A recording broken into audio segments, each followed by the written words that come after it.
ಲಿಂಗಾಷ್ಟಕಂ ಸ್ತೋತ್ರವು ಅದ್ಭುತ ಶಕ್ತಿಯುತವಾದಂತಹ ಸ್ತೋತ್ರವಾಗಿದೆ. ಇದನ್ನು ಪಠಿಸುವುದರಿಂದ ಮನಸ್ಸಿಗೆ ಶಾಂತಿ, ನೆಮ್ಮದಿ, ಹಾಗೆ ನಮ್ಮೆಲ್ಲ ಪಾಪಗಳು ನಾಶವಾಗುತ್ತವೆ ಮತ್ತು ಕಷ್ಟಗಳು ದೂರವಾಗುತ್ತವೆ ಎಂದು ನಂಬಲಾಗಿದೆ. ಇದು ಶಿವನ ಮೇಲೆ ಭಕ್ತಿಯನ್ನು ಹೆಚ್ಚಿಸುತ್ತದೆ, ಶಿವನ ಅನುಗ್ರಹವನ್ನು ಪಡೆಯಲು ಸಹಾಯ ಮಾಡುತ್ತದೆ ಮತ್ತು ಮೋಕ್ಷ ಮಾರ್ಗಕ್ಕೆ ಇದು ದಾರಿ ಮಾಡಿಕೊಡುತ್ತದೆ ಎಂದು ನಂಬಲಾಗಿದೆ. ಹಾಗೆ ಕೆಟ್ಟ ಗುಣಗಳು, ಕೆಟ್ಟ ಅಭ್ಯಾಸಗಳನ್ನು ಕ್ರಮೇಣ ತೆಗೆದುಹಾಕಲು ಇದು ಸಹಾಯ ಮಾಡುತ್ತದೆ. ಈ ಒಂದು ಪವಿತ್ರ ಕಾರ್ತಿಕ ಮಾಸದಲ್ಲಿ ಶಿವನ ಸ್ವರೂಪವೆಂದೇ ನಾವು ನಂಬಿರುವ ಶಿವಲಿಂಗದ ಮುಂದೆ ಭಕ್ತಿಪೂರ್ವಕವಾಗಿ ಶಿವಲಿಂಗಾಷ್ಟಕ ಸ್ತೋತ್ರವನ್ನು ಪಠಿಸುವುದರಿಂದ ಮನುಷ್ಯನಿಗೆ ಎಷ್ಟೇ ಕಷ್ಟವಿದ್ದರೂ ಸಹ ಅದರಿಂದ ಹೊರಬರಬಹುದು. ಶಿವನು ಕೂಡ ಪ್ರಸನ್ನನಾಗುತ್ತಾನೆ, ಅವನ ಆಶೀರ್ವಾದ ಲಭಿಸುತ್ತದೆ. ದೇವಾನುದೇವತೆಗಳು ಕೂಡ ಈ ಒಂದು ಸ್ತೋತ್ರವನ್ನು ಸ್ತುತಿಸುತ್ತಾರೆ ಎಂಬ ನಂಬಿಕೆ ಇದೆ. ಈ ಲಿಂಗಾಷ್ಟಕ ಸ್ತೋತ್ರವನ್ನು ನಾವು ಪ್ರತಿನಿತ್ಯ ಪಠಿಸಬಹುದು. ಸೋಮವಾರದಂದು, ಹಾಗೆ ಕಾರ್ತಿಕ ಮಾಸದಂದು, ಹಾಗೆ ವಿಶೇಷ ದಿನಗಳಲ್ಲಿ ಈ ಒಂದು ಸ್ತೋತ್ರವನ್ನು ಪಠಿಸಬಹುದು. ಈಗ ಕೇಳೋಣ ಲಿಂಗಾಷ್ಟಕ ಸ್ತೋತ್ರವನ್ನು. ಭಕ್ತಿ ಭಾವದಿಂದ ಕೇಳಿ ಹಾಗೆ ಪಠಿಸಿ. ಇಷ್ಟ ಆದರೆ ವಿಡಿಯೋಗೆ ಲೈಕ್ ಕೊಡಿ. ಮತ್ತೆ ಸಬ್ಸ್ಕ್ರೈಬ್ ಮಾಡ್ಕೊಂಡಲೇ ನೋಡ್ತಿದ್ರೆ ಸಬ್ಸ್ಕ್ರೈಬ್ ಮಾಡಿಕೊಂಡು ಈ ವಿಡಿಯೋನ ಪೂರ್ತಿಯಾಗಿ ನೋಡಿ. ಓಂ ನಮಃ ಶಿವಾಯ. ಬ್ರಹ್ಮ ಮುರಾರಿ ಸುರಾರ್ಚಿತಲಿಂಗಂ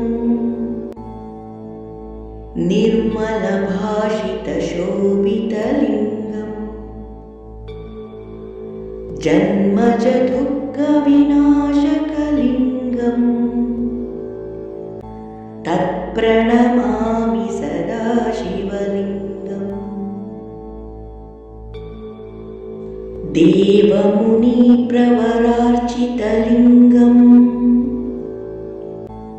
ಕಾಮದಹನ ಕರುಣಾಕರಲಿಂಗಂ ರಾವಣದರ್ಪ ವಿನಾಶನಲಿಂಗಂ ತತ್ಪ್ರಣಮಾಮಿ ಸದಾ ಶಿವಲಿಂಗಂ. ಸರ್ವಸುಗಂಧ ಸುಲೇಪಿತಲಿಂಗಂ ಬುದ್ಧಿವಿವರ್ಧನ ಕಾರಣಲಿಂಗಂ ಸಿದ್ಧಸುರಾಸುರವಂದಿತಲಿಂಗಂ ತತ್ಪ್ರಣಮಾಮಿ ಸದಾ ಶಿವಲಿಂಗಂ. ಕನಕ ಮಹಾಮಣಿಭೂಷಿತಲಿಂಗಂ ಪಣಿಪತಿವೇಷ್ಟಿತ ಶೋಭಿತಲಿಂಗಂ ದಕ್ಷ ಸುಯಜ್ಞ ವಿನಾಶನಲಿಂಗಂ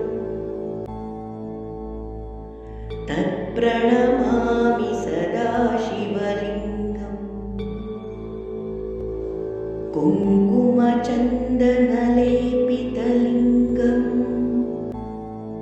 ಪಂಕಜಹಾರ ಶೋಭಿತಲಿಂಗಂ ಸಂಚಿತ ಪಾಪ ವಿನಾಶನಲಿಂಗಂ ತತ್ಪ್ರಣಮಾಮಿ ಸದಾ ಶಿವಲಿಂಗಂ. ದೇವಗಣಾರ್ಚಿತ ಸೇವಿತಲಿಂಗಂ ಭಾವೈರ್ಭಕ್ತಿಭಿರೇವ ಚ ಲಿಂಗಂ ದಿನಕರ ಕೋಟಿ ಪ್ರಭಾಕರಲಿಂಗಂ ತತ್ಪ್ರಣಮಾಮಿ ಸದಾ ಶಿವಲಿಂಗಂ. ಅಷ್ಟದಳೋಪರಿವೇಷ್ಟಿತಲಿಂಗಂ ಸರ್ವಸಮುದ್ಭವ ಕಾರಣಲಿಂಗಂ ಅಷ್ಟದರಿದ್ರ ವಿನಾಶನಲಿಂಗಂ तत्प्रणमामि सदा शिवलिङ्गम्।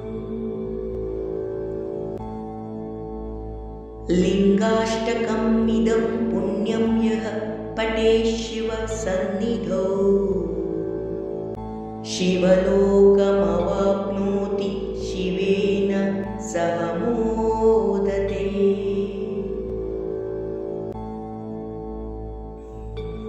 ॐ महेश्वराय नमः। ॐ पार्वतीपतये नमः।